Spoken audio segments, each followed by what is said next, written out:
বিগত সময়ে গুম খুনের শিকার ব্যক্তিদের স্বজনদের সঙ্গে মতবিনিময় সভায় যোগ দিয়েছেন বিএনপি চেয়ারম্যান তারেক রহমান। বেলা 11টায় রাজধানীর চিনমোট্টি আন্তর্জাতিক সম্মেলন কেন্দ্রে এই সভা শুরু হয়। আয়োজন করেছে আমরা বিএনপি পরিবার ও মায়ের ডাক। মতবিনিময় সভায় ভুক্তভোগী পরিবারের সদস্যরা তাদের অভিজ্ঞতা ও অভিযোগ তুলে ধরেছেন। সরকারের ন্যায় বিচার সংক্রান্ত পদক্ষেপ নিয়েও চলছে আলোচনা।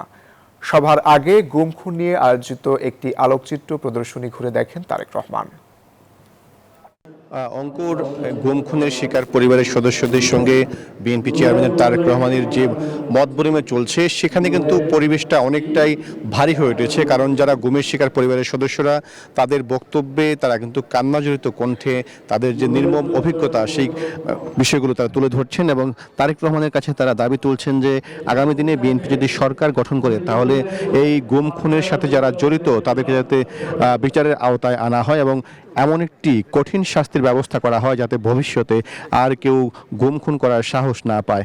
এবং এই মঞ্চে বিএনপি চেয়ারম্যানের পাশে রয়েছেন বিএনপি স্থায়ী কমিটির সদস্য সালাউদ্দিন আহমেদ, সিনিয়র যুগ্ম মহাসচিব রুহুল কবির রিজভী এবং গুম খুনের যারা শিকার হয়েছেন তাদের পরিবারের সদস্যরা কিন্তু তারা এখানে তাদের জীবনের যে দুর্বিষহ অভিজ্ঞতা, সেই বিষয়গুলো তারা এখানে তুলে ধরছেন এবং তারা বলছেন যে কোনো কারণ ছাড়াই কেবলমাত্র বিএনপি করার কারণে অনেককে বিগত আওয়ামী লীগ সরকার গুম খুন করেছে। অনেক শিশু এখানে কান্নাজড়িত কণ্ঠে বলেছে তাদের দীর্ঘ স্বপ্ন ছিল বাবার হাত ধরে স্কুলে যাবে, কিন্তু তাদের সেই স্বপ্ন এখনো অধরা রয়ে গেছে।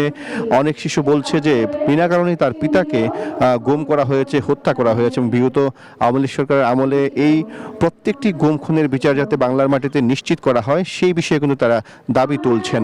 এবং বিএনপি চেয়ারম্যান তারেক রহমানের সাথে অনেকে কিন্তু আবেগঘন পরিবেশের যে একটি চিত্র, সেটি আমরা দেখেছি যে তারেক রহমানকে জড়িয়ে ধরে অনেকে কান্না করেছেন। অনেকে তারেক রহমানের কাছে তাদের যে কষ্ট, সেই কষ্টের কথা তারা তুলে ধরছেন এবং তারেক রহমানের চোখে কিন্তু আমরা পানি দেখেছি। এই যে একটি শোকাবহ পরিবেশ তৈরি হয়েছে, সেখানে সব মিলে যেটি বলা চলে আজকের এই যে অনুষ্ঠান, সেই অনুষ্ঠানে একটা গুম খুনের শিকার পরিবারের সদস্যরা তারা দাবি তুলছেন যাতে যারা এই গুম খুনের সাথে জড়িত ছিল তাদেরকে বিচারের আওতা আনা হয় এবং তারেক রহমানের প্রতি তারা আহ্বান জানিয়েছেন বিএনপি ক্ষমতায় গেলে যাতে এই গুম খুনের বিচার করা হয়। এই ছিল আমার কাছে রাজধানীর চিনমোট্টি সম্মেলন কেন্দ্র থেকে সর্বশেষ।